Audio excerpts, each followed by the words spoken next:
प्यारे बच्चों, अस्सलाम वालेकुम वरहमतुल्लाहि वबरकातुहू। क्लास 8 सब्जेक्ट साइंस है और आज की डेट जो है वो 15/4/2021 है। तो हमारा टॉपिक जो है आज का फॉर्मेशन ऑफ कोर।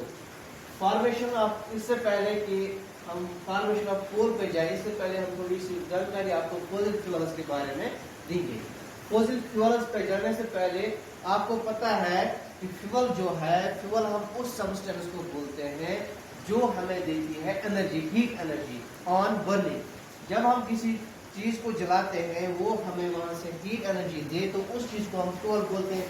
मिसाल के तौर पर हम लकड़ी जलाते हैं, लकड़ी को हम जब जलाते हैं तो हमें वो हीट देती है, तो उसको हम बोलेंगे उस टाइम फ्यूल। जब हम जलाते हैं तभी वो एनर्जी हमें हीट एनर्जी देती है। तो अब फ्यूल का एक किस्म है जिसका नाम है फॉसिल फ्यूल। अब फॉसिल फ्यूल्स क्या होते हैं? These are the fuels formed from the remains of dead plants and animals under the earth's crust due to excessive temperature and pressure for millions of years. तो fossil fuel हम उसको बोलते हैं, उन fuels को जो बने हुए हैं dead remains of plants and animals, जो जमीन में दबे थे वो बहुत सालों के बाद, तो बहुत साल जब हो गए, कुछ मिलियंस ऑफ ईयर्स, जमीन के अंदर जो टेम्परेचर है ज्यादा है और प्रेशर भी है वो भी ज्यादा है, उसकी वजह से वो कन्वर्ट हो गए फ्यूल्स में। उन फ्यूल्स को हम बोलते हैं फॉसिल फ्यूल्स। तो अब अगर आपको कोई बोलेगा, आसानी से आपको जवाब देना होगा, फॉसिल फ्यूल वो फ्यूल है जो डेड एंड डिकेइंग मैटर से बना हुआ है जमीन के अंदर, वहाँ टेम्परेचर भी ज्यादा था, प्रेशर भी ज्यादा था, तो वो कन्वर्ट हो गए फॉसिल फ्यूल्स में। तो एग्जाम्पल है, मिसाल के तौर पर कोल है, पेट्रोलियम है, नेचुरल गैस है। तो ये जो सारे हैं ये फॉसिल फ्यूल है। कोल भी फॉसिल फ्यूल है, पेट्रोलियम भी फॉसिल फ्यूल है और नेचुरल गैस भी फॉसिल फ्यूल है। तो यहाँ पे आप एक बात देखिए, कोल जो है इसको कहते हैं हम ब्लैक सॉलिड, ठीक है। ये जो है ये है ब्लैक ऑयली लिक्विड।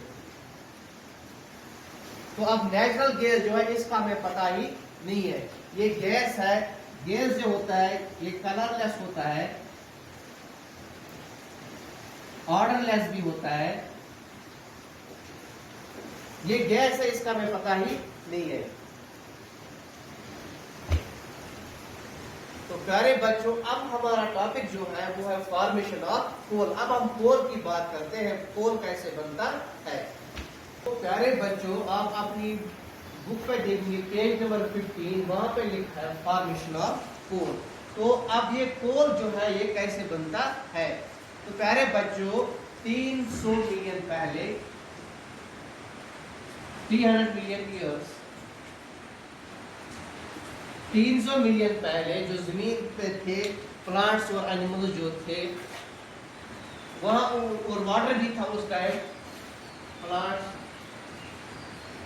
एनिमल्स,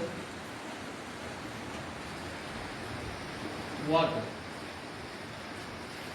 जो 300 मिलियन ईयर्स पहले तो जमीन में प्लांट्स भी थे, एनिमल्स भी थे और पानी भी था और जमीन जो थी वो गीली थी। ये प्लांट जो जब डेड हो गए तो ये जमीन के नीचे दब गए।